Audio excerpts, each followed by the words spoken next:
Conrad Steiner. I'm a doctor of medicine. Tonight's story has the title, Wall of Silence.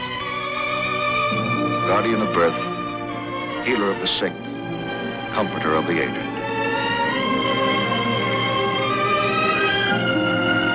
And the qualities of the worthy physician are three: the eye of an eagle, the heart of a lion, the hand of a woman.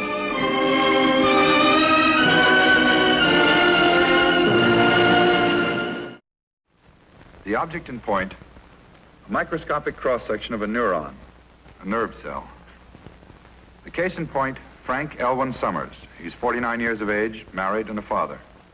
A newspaper man for 30 years, Summers is not editor of a metropolitan morning paper. He's a careful, systematic man whose life centers around his home and his family. He takes every reasonable precaution to keep himself in good physical condition. But it's debatable that a man has much to say about his destiny. In a very short time, Frank Summers will have nothing at all to say about his.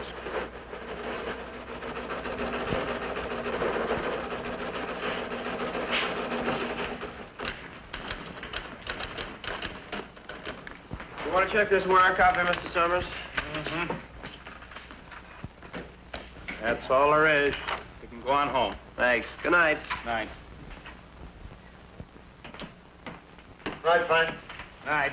Oh, by the way, Bill, if I'm a few minutes late tomorrow, cover for me, will you? My boy's graduating from high school. We're giving a little party for him. Congratulations. Ella must be proud. She is. You know, he's got a scholarship at Banner Tech. Starts next fall. Still want to be a physicist? What he knows already scares me. Every time we get a break on a new atomic weapon, Phil has to explain it to me. Well, I'm glad to hear of someone going into a respectable business. Don't worry, Frank. I'll cover for you. Thanks.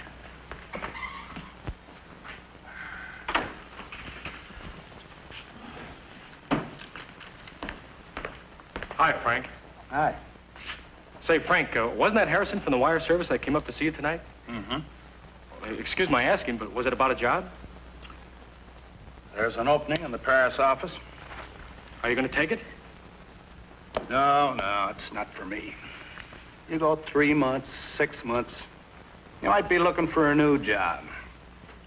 Believe me, there's no security in that. Well, I figured that you wouldn't, and I thought that... Well, look, I know I haven't got anywhere near the experience that you have, but I speak a little French, and I thought maybe you could put in a word for me. If I have a chance, I'll mention it. Thanks, Frank. Thanks a lot. Say, got a light? Sure. You know, he could have been one of the biggest men in the newspaper business. Security. He's just got no push. He's got a wife and kid. I'm thinking of getting married myself. When you've got a family, you've got to think about security.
Feels like a depressed fracture.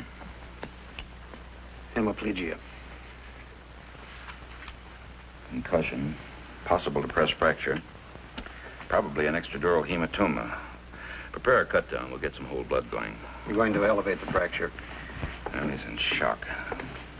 We'll have to get the blood pressure up a little and then get an x-ray. I'll go and talk to the wife.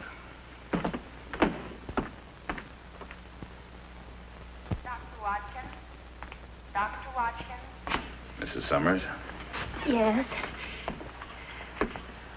How is he, Doctor? Well, he hasn't regained consciousness. It's impossible to tell just yet how extensive the damage is. But he's going to live? He may have a depressed fracture of the skull. We're getting an x-ray now. If he does, we'll have to elevate the fracture to remove the pressure on the brain. It'll be a while before we have our answer. I'll let you know as soon as I've seen the x-rays. Doctor, would you tell him, if he wakes up, that I made our boy go to school for his graduation today? I know it's what Frank would want. Tell him that if he wakes up, he'll want to know. All right, Mrs. Summers. Frank's always been so strong. A thing like this could possibly... The x-rays will tell us a lot more, Mrs. Summers. Laswell?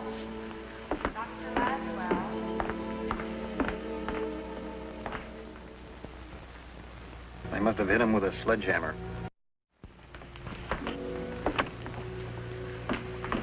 Doctor, the nurse called and said he'd regained consciousness. Yes, he has. Oh, thank heaven. I was so worried. It's been 3 days. He's definitely out of danger now. Well, he's in no immediate danger, Mrs. Summers. Can I see him? There are a few things I'd like to discuss with you. Well, just let me tell him I'm here. Frank, I was so worried. How do you feel, darling? Frank, what's the matter?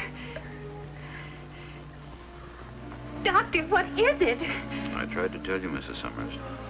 Your husband can't speak just yet. I think you'd better come outside with me.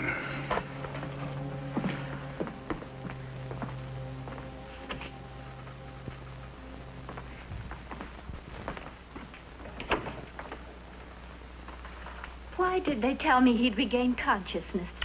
He has, Mrs. Summers. He's regained consciousness. It's just that he can't speak. Part of the brain is damaged. It's a condition we call aphasia. Tell me the truth, Doctor. I have a right to know. I can't tell you how extensive the damage is or how permanent. I wish I could offer you more hope, but I simply don't know yet. There are a whole series of tests we'll have to run. Tests that will tell us the extent of brain damage and help us determine the amount of motor weakness.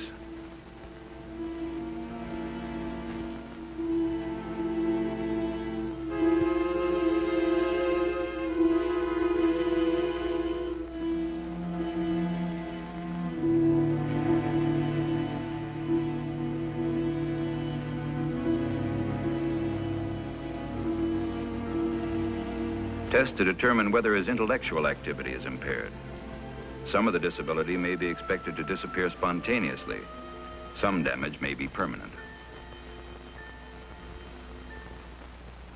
The hemiplegia, that is the paralysis of his right side, has already begun to clear by itself. There may be some residual weakness of the muscles, but not enough to handicap him. Then why isn't he able to speak? What exactly is the matter with him? He has motor aphasia, agraphia, and alexia. That's a technical way of saying that he's lost the power to speak, to write, and to read. Then you mean that his mind is definitely... No, His intellectual capacity seems completely unimpaired. It's just that he has no way of communicating. But even if he can't talk, he can still move his hands. Why can't he write? Well, the damage isn't to the hands or to the eyes or to the vocal cords. The damage is to parts of the brain that control all those functions. It's not easy to explain, Mrs. Summers.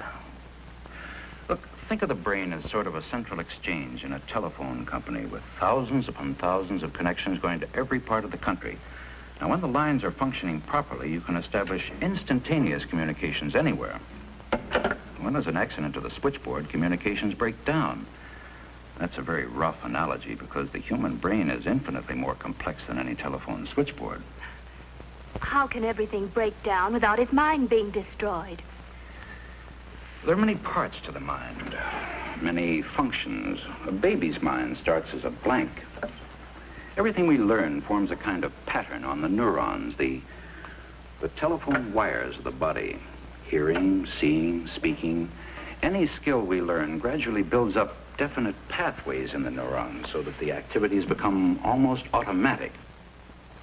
For instance, when we speak, we don't have to think of how tight the vocal cords should be drawn, how the mouth should be shaped, where the tongue should be held, or how much air the diaphragm should push past the vocal cords to form speech. Yet all of these activities take place in saying a simple word like mama. Now, your husband's accident damaged the centers or pathways of speech, writing, and reading. In other words, the directions for all these carefully learned skills can no longer travel over the established network. In everything else, your husband is a highly intelligent adult male. But in these three functions, he starts out on the level of a newborn baby.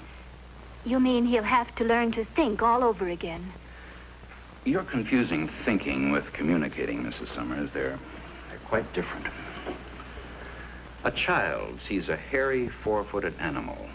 He learns to recognize it. He learns it's called a dog. And ultimately, he learns that it bears certain similarities to other four-footed animals, also called dogs. The child then has the concept of dogs. When he sees a dog, he knows that it's a dog similar to the first one. He learns to pronounce the name dog and to write it out, D-O-G. Now, in your husband's case, the communication centers are damaged so that it's impossible for him to say dog, to write dog, or to recognize dog when he sees it written. I want you to understand the magnitude of his problem, Mrs. Summers, but you must also understand that it's not a hopeless one. A great deal of retraining is possible. And he'll be able to speak again. I think there's a good chance. It'll depend on his will to relearn, on you, on his family. He needs a strong incentive. It's a long, hard fight for a man to make, doubly hard for a man who's still highly intelligent to have to start out again at a pre-kindergarten level. But you can repair the damage. Not repair, Mrs. Summers, but we can train new pathways. Your husband is right-handed. Like most people, the left hemisphere of the brain is the dominant. It's the side that controlled all those complicated skills. It's also the side that was damaged. Now, some of that damage may be reversible, and it's also possible to train the undamaged right side to take over part of the work. It's possible. It isn't easy. How long would it take?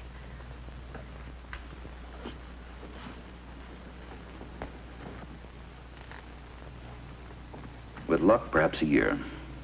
A year? A whole year? How much would it cost? A great deal, I'm afraid. Your husband's case will require constant work. He'll have to go to a private clinic or sanitarium that's equipped to do this special training. We haven't very much money, Doctor. Well, we'll try to work something out, and of course I'll help in any way I can. Will he ever be the same? Miss Summers, after an experience like this, nobody's ever quite the same. But with luck and a lot of help, he should regain enough function to lead a full, normal life. It'll take time, it'll take money, and it'll take work, a lot of hard work.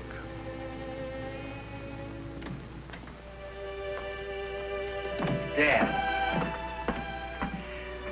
You're looking fine, just fine. I just wanted to tell you that everything's going to be all right at home. Got a job.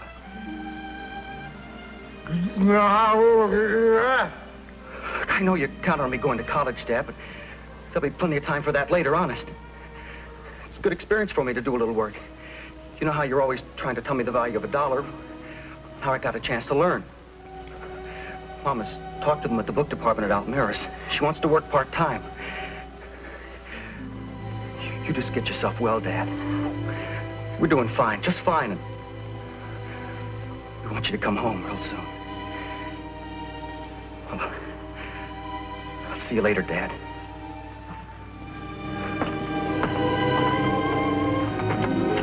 Told him. I could tell he didn't like it.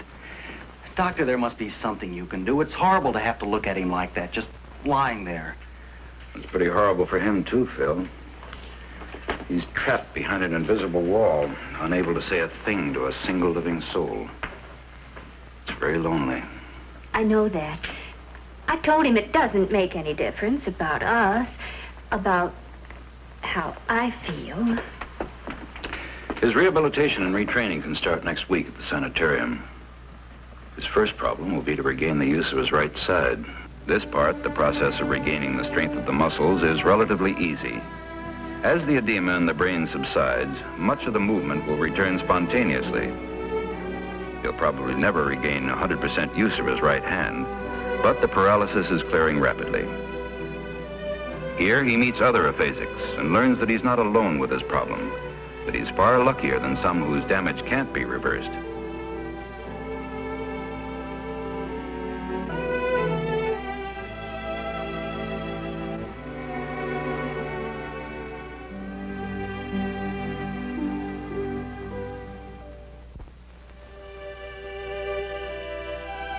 At last, when he's well enough to care for himself, to live at home, returning to the sanitarium only during the day, he begins the really difficult part of his training.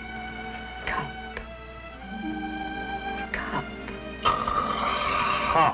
Fine. The discouraging, endless process of relearning to read and write and talk. The battle to achieve the simple things which we take for granted. A man's universe shrinks to the dimensions of his own needs. Mom. The slightest advance is so fiercely fought for that it seems a smashing victory. It's difficult for those who love the patient to share his joy at an accomplishment one would expect from an 18-month baby. Aphasia presents a terrible strain in which the family and friends must guard on the one hand against over-expectation and on the other against discouraging the patient.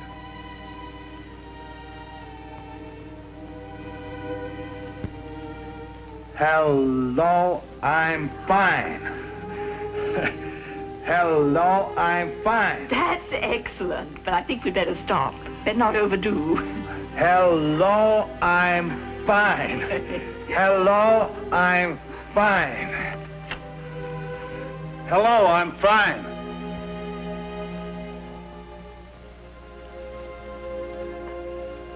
Yeah, well, I know you told me. Sure I do. Gee, Doris, I'd love to, but I just can't. This is Mother's night at the store. I know it is, honey, and I'd like to more than anything, but somebody's got to look after Dad. You know we don't dare leave him alone. If he got sick and needed something, like... Well, he's helpless. I know it is, Doris. I don't know what to do, Doctor. He won't even look at me. Has he eaten anything yet? Not since he's come back to the sanitarium. I wouldn't have done anything in the world to hurt Dad. I sure didn't mean it the way it sounded, like he was crazy or something. Well, actually, there's no reason why he can't be left alone now. What you said wouldn't have upset a healthy person, Phil. You've got to realize how frustrated and useless your father feels. It's not unusual for a patient to be depressed during the course of retraining, but this is a withdrawal from something in reality which frightens him. He's probably worrying a lot about money, too, Doctor. He always has. I thought when he came home, he'd feel better about all of us being together. He used to say that a family holding together was the only security people have. Was your husband an only child, Mrs. Summers? He was an orphan. I see. Then it's natural that family and security would mean a great deal to him. He used to say that the most difficult thing was for a man to have to face life alone.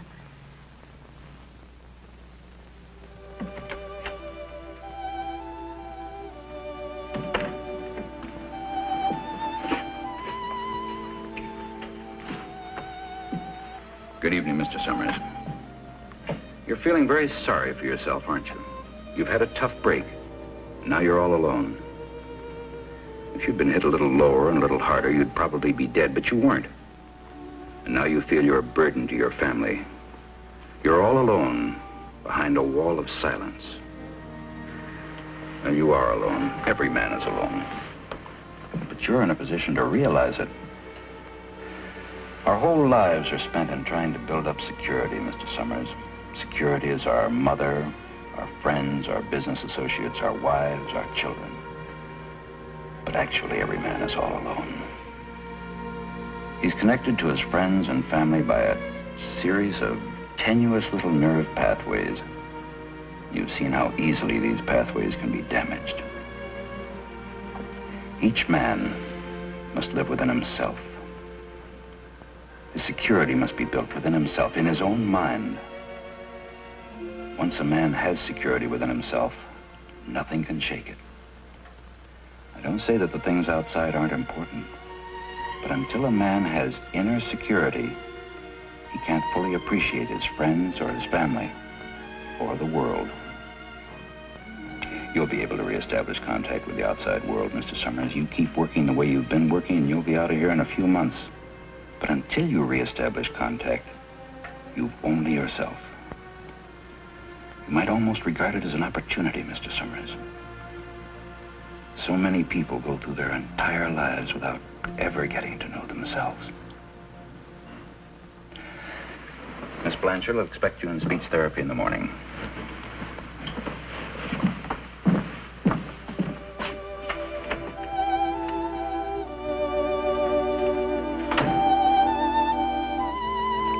Yes, Mrs. Summers, he's showing remarkable improvement. His speech and writing are coming along well. Potatoes. He's beginning to read. Within a few months, he should be able to carry on simple conversations. Frank.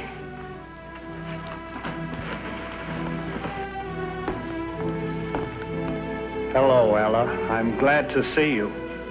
I'm glad to see you, darling. And to hear me. Yes, darling. Very, very glad to hear you.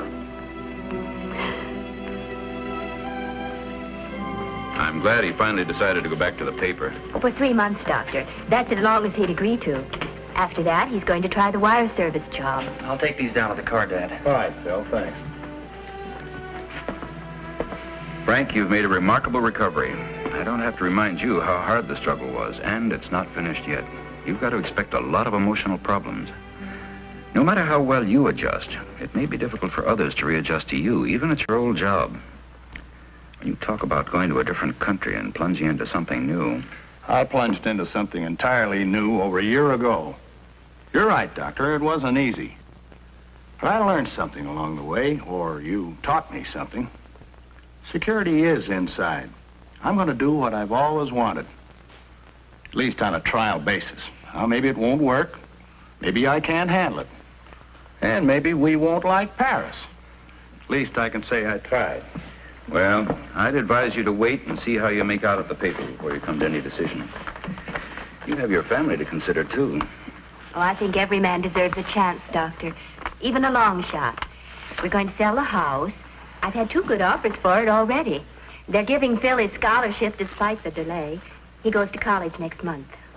Well, perhaps you can do it. But I wouldn't be doing my job if I didn't warn you you're fighting off a lot of problems. Well, the paper can always use men of Frank's experience. If the worst comes to the worst, we'll have had a wonderful holiday. It won't come to the worst. I've been out buying books for us. Just to make things more difficult, we're going to have to learn French. Learning French should be a cinch to a man who's just learned how to speak English. All ready, Dad. Thanks, Phil. You know, it's funny. I spent a whole year relearning how to talk. Now I can't say any of the things I wanted to. Just say thanks. I wish you luck, both of you.